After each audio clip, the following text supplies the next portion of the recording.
계속해서 말씀드리겠습니다. 레빈의 암치료법은 어떤 이점이 있는가? 레빈의 암치료법은 다음과 같은 이점이 있습니다. 1. 비독성입니다. 세포를 독한 약으로 죽이는 것이 아니라 신호를 바꾸는 것이므로 비독성입니다. 2. 저항성을 극복할 수 있습니다. 암세포는 항암 요법에 내성을 갖기 쉽지만 생체 전기에는 암세포가 내성을 가질 수 없습니다. 3. 조기 진단에 의한 완전치료. 암이 물리적으로 나타나기 전 초기 단계에서 암의 탐지가 가능하기 때문에 암의 원천 봉쇄가 가능합니다. 4. 폐쇄루프 시스템. 실시간으로 진단하고 진단과 동시에 즉시 치료하는 시스템이 가능합니다.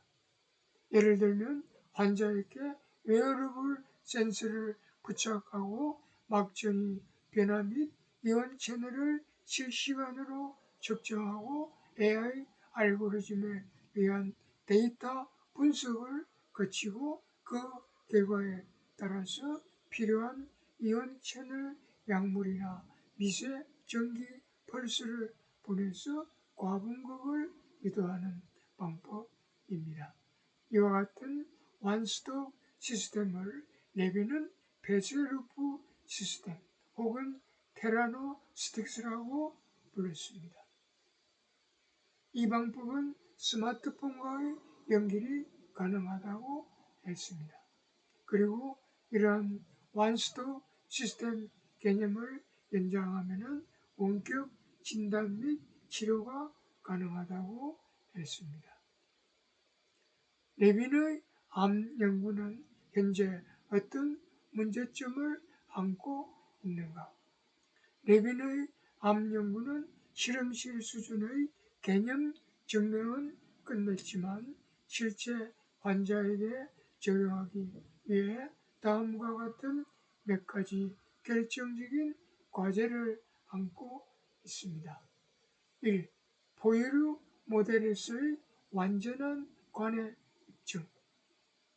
개구리나 편형 동물에서의 성공은 놀랍지만 진화 영장류 모델에서 암세포를 죽이지 않고 생체 전기 신호 조절만으로 암이 정상 조직으로 변하거나 암 성장을 영구히 멈추는 것을 반복적으로 증명해야 합니다. 2. 생체 전기 처방전의 표준화. 생체 전기는 환자마다 암의 위치마다 다를 수 있습니다. 따라서 암 환자들에게 공통적으로 적용될 수 있는 최적의 전이값과 이온 통로 조절 약물 조합을 공식화해야 할 필요가 있습니다. 3. 독성 및 안정성 검정. 생체 전기 신호를 조절하는 것이 신체의 다른 중요한 전기 시스템, 즉 심장 박동이나 신경 전달 등을 교란하지 않는다는 표적 정확성을 대규모 데이터를 통해 확인해야 합니다. 레빈암의 치료법에 대한 주류의학계의 반응. 주류의학의 일부에서는 레빈의 암 이론을 진지하게 받아들이지만 대부분의 의학계는 레빈의 암 이론을 비판하는 입장입니다. 그 이유는 다음과 같습니다. 1. 생체 전기 신호 하나만으로 암을 통제하기에는 인체의 생화학적 반응이 너무 복잡하다는 것입니다. 2. 생체 전기가 암의 원인이 아니라 암 발생 과정에서 나타나는 부수적 현상, 즉 결과일 수 있다는 것입니다. 3. 개구리나 프라나리아 같은 하등 생물에서의 성공이 인간에게도 그대로 적용될지는 아직 미지수라는 겁니다. 4. 암세포는 끊임없이 돌연변이를 일으키며 환경에 적응하는데 생체 전기 신호를 주어 잠시 정상세포처럼 보이게 만들더라도 그것이 영구적인 변화일 수 없다는 것입니다. 5. 특정 부위의 암을 치료하기 위하여 생체 전기 신호를 사용했을 때 멀리 떨어진 심장이나 뇌처럼 전기에 민감한 다른 장기에 치명적인 오류를 일으킬 수 있다는 것입니다. 의학계 반응에 대해서 레빈의 대응은 이렇습니다. 1. 우리는 지난 40년간 유전자, 하드웨어를 고쳐 암을 정복하려 했지만 실패했습니다. 그러니까 새로운 치료법을 강구해야 합니다. 2. 이제는 세포, 조직 및 장기 등의 고유의 소프트웨어, 즉 생체 전기장이 존재하고 있다는 사실을 인정하고 소프트웨어 차원에서 암을 연구해야 합니다. 우리는 이러한 가설하에서 양서류와 쥐와 같은 포유를 대상으로 실험을 했고 그래서 소프트웨어 차원에서 암 치료를 하여 성공하였습니다. 3. 현대의학은 암을 죽이는 치료를 하는데 암을 죽이려고만 하니까 자꾸 숨어서 더 강해져서 돌아옵니다. 따라서 암세포를 죽여서 없애는 대신 그들에게 정상세포의 정보를 입력시키는 치료를 해야 합니다. 레빈은 종합해서 말하기를 컴퓨터로 비유해서 말하면 현대의학의 암치료는 완전 삭제에 실패하여 일시적 로그아웃만 하는 것이므로 재발의 씨앗을 남겨두기 때문에 발상의 전환이 필요하다고 하였습니다. 레빈은 기존 과학계의 비판에 대해서도 다음과 같이 대응했습니다.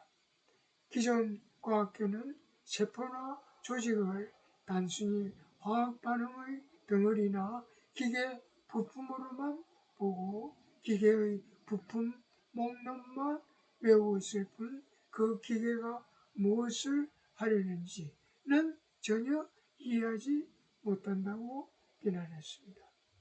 자신은 25년 이상 동물 실험을 통하여 세포나 조직 속에 내재된 시스템을 실험적으로 증명했는데 과학자들은 조직 속에 내재된 시스템을 보지 못하는 문명자라고 비난했습니다. 마무리하겠습니다. 레빈의 암 이론은 완전히 새로운 이론이기 때문에 이해하기가 매우 어려웠습니다. 그래서 오늘 내용 중에는 상당한 오류가 있을 것으로 생각합니다.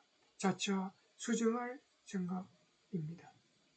레빈은 개구리, 프라나리아 같은 동물 모델에서 암을 조기 진단하는 방법과 생체 전기를 조작하는 방법으로 암 치료에 성공했지만 인간 적용은 현재 초기 연구 단계라는 점을 말씀드렸습니다. 아무래도 인간은 동물보다 생체 전기 조작이 더 복잡할 뿐만 아니라 무엇보다도 안정성 문제와 윤리적 문제가 얽혀있기 때문에 레빈의 새로운 암 이론이 인간에게 성공하기까지는 많은 시간이 걸릴 것으로 보입니다. 하지만 레빈의 암 이론은 실험에 바탕을 둔 튼튼한 기반을 가진 이론이기 때문에 인간에게 성공적으로 적용될 수 있을 것으로 예상합니다. 만약 레빈의 암 이론이 인간에게 성공적으로 입증된다면 암 치료의 패러다임이 바뀔 뿐만 아니라 의학 및 생물학 전반의 패러다임도 바뀌는 대변혁이 일어날 것이라고 예상합니다. 마지막으로 연자가 추가하고 싶은 말은 어떤 훌륭한 암 치료법이 개발된다고 하더라도 환자의 생활 습관 관리와 병행하지 않는다면 그 치료법은 실패한다는 점을 강조하고 싶습니다. 그래서 식이관리, 운동관리, 그리고 스트레스 관리는 암 치료의 맨 앞자리를 차지해야 한다고 생각합니다. 경청해 주셔서 감사합니다.